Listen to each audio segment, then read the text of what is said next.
Defensive linemen, there weren't many impactful signings. I have 3 down. Giants re-signed Leonard Williams, 3 years, $63 million. Jaguars signed Roy Robertson-Harris, 3 years, $24.4 million. And the Vikings signed Dalvin Tomlinson, 2 years, $22 million. So what are your thoughts on these? My favorite one's the Dalvin Tomlinson deal. It screams of the Linval Joseph deal. When the Vikings signed Linval Joseph away from the Giants, and Joseph was one of the best run stuffers in the game, and he made a massive impact right away on the Vikings. I could see Dalvin Tomlinson doing the same thing, and he's still young enough that he could develop as a pass rusher. So I really like the fit there. The Leonard Williams signing struck me as odd that he would get over $20 million a year. I know he's on the franchise tag, and the Giants really, really like his skill set. But he had 11 and a half sacks last year, but before that, he hadn't done as much. And I know not everything's in sacks. There's a lot of pressure numbers and everything too. But I don't know if I thought Leonard Williams had quite earned that level of pay just yet. But, you know, I could see it for the Giants because they have lacked pass rush at various times throughout their year, throughout their history or the last few years. And when they've been their best, they've had great pass rushes. So why not retain your best pass rusher? So I understand it from their standpoint, but $63 million over 3 years with $45 million guaranteed is a lot for Leonard Williams, I thought. Yeah, that's a lot of money for a guy who has been accused of loafing a little bit. It kind of makes me concerned. You know, he was up for a contract. It's understandable that he played so well last year. It's a great season. But can he do it again?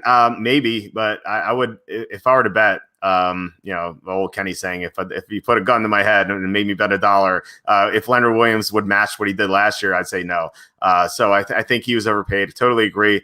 Actually, Tomlinson maybe remember of that Linval Joseph signing. I think it's a good move. Not much risk, it's only 2 years. So I think it's definitely a good move. Robertson-Harris is okay. I mean, they have to replace Calais Campbell. And it has to be done with so many guys because there's no one player who can replace Campbell who's available for the Jaguars right now. So, it's a fine signing, not too much there. The edge rushers, there were a bunch of them. Titans signed Bud Dupree, 5 years, $82.5 million. Buccaneers re-signed Shaq Barrett, 4 years, $72 million. Rams re-signed Leonard Floyd, 4 years, $64 million. Bengals signed Trey Hendrickson, 4 years, $60 million. Patriots signed Matthew Judon, 4 years, $56 million. Jets signed Carl Lawson, 3 years, $45 million. Patriots re-signed Dietrich Weiss, 4 years, $30 million. Jets signed Carl Lawson. They say that for 3 years, $45 million. And then the Raiders signed Yannick Ngakoue, 2 years, $26 million. So what are your thoughts on these? So Ngakoue stands out as I'm surprised he didn't get a longer and more lucrative deal. He's one of the best pure pass rushers in the NFL. And that's something that the Raiders needed because now they have him, Cleveland Ferrell, and Max Crosby. So the three of them all together should make a good pass rushing trio, and that should help the Raiders defense a lot. I think it was you who pointed this out in your write-up of this grade, but he got the same amount as Nelson Aguilar. So if you had to pick in a vacuum between which one of those players you'd rather have, I think the Raiders got the better deal. I'd say so. Yeah. So I believe that was you. So I'll credit you there. I also love Shaq Barrett going back to the Bucs. One of the reasons they're so good is because their defense is so good. And he's a huge part of it. They're excellent pass rush. Him and Jason Pierre-Paul really make a difference for that team. If they had lost him, they would have needed to replace him and added depth at the position. Now they just need to add depth, and they can do that in the draft. So I was happy with that. One of the ones that struck me as the most odd was Leonard Floyd. This is a similar situation to the Leonard we described earlier, Leonard Williams, that Leonard Floyd had one really good season with the Rams.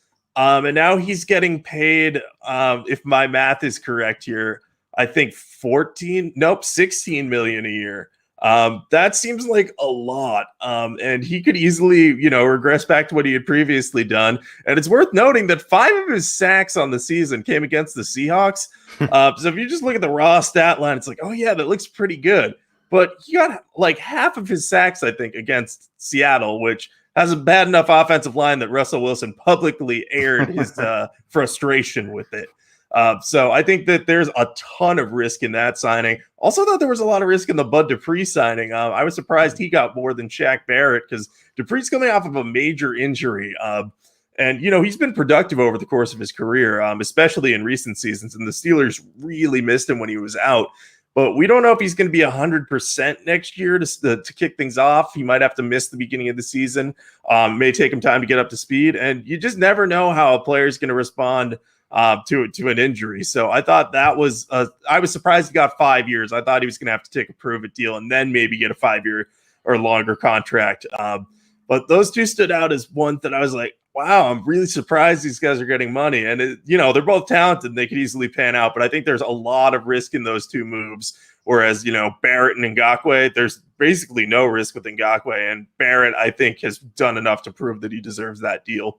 Yeah, I was surprised Barrett went back to Tampa. I think we all assumed that they're going to lose Barrett or maybe someone else, and it seems like they've retained everyone almost. Ndamukong Suh's still out there, but it sounds like they're trying to resign him, and then Fournette probably gonna head elsewhere. But yeah, I like the Barrett was a great move. Yannick Ngakoue, the Raiders almost traded for him a year ago. They were going to give up the 19th pick in the draft, and then the Jaguars at the last second, they're like, no, we want the 12th pick. And so they couldn't agree to a deal, and the Raiders ended up getting Ngakoue for not any draft picks. So I think this is a fantastic signing, and only $13 million a year for 2 years. There's almost no risk there. So I think that was probably the best move out of all these signings that we mentioned. I like Carl Lawson a lot for 3 years, $45 million. There's not as much risk as you see at the top of these signings, and Lawson's a very young player. The Jets haven't had a great edge rusher for a long time, like a really long time, and so Lawson could finally be that answer that they've been looking for a while.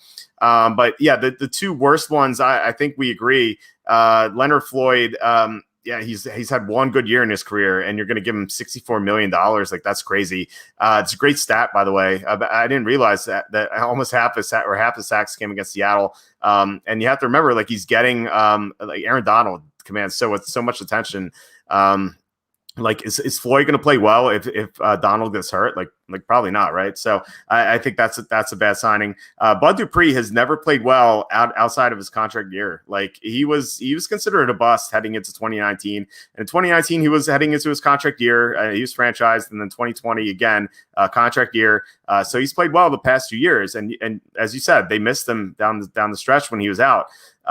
But yeah, he's never played well outside of his contract year, and I think giving him that much money is so much of a risk.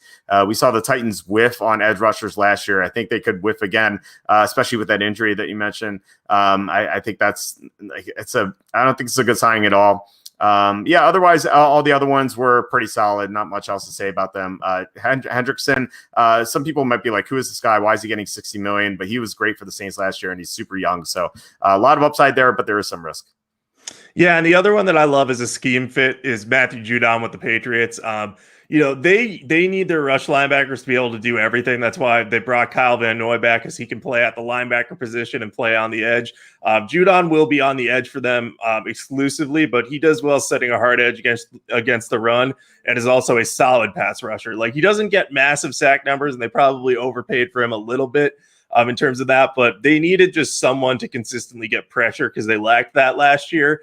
So having him and Kyle Van Noy back, and then Dietrich Wise is coming back too. I like that fit there. The same way that Carl Lawson, as you mentioned, is going to be a great fit for the Jets because he fits that scheme very well. So yeah, like we said with the offensive line, I think anytime you can get a good pass rusher on a solid deal, you're doing yourself a favor in the Super Bowl race. I think most of these teams did it, and a couple of them paid a little bit too much for him.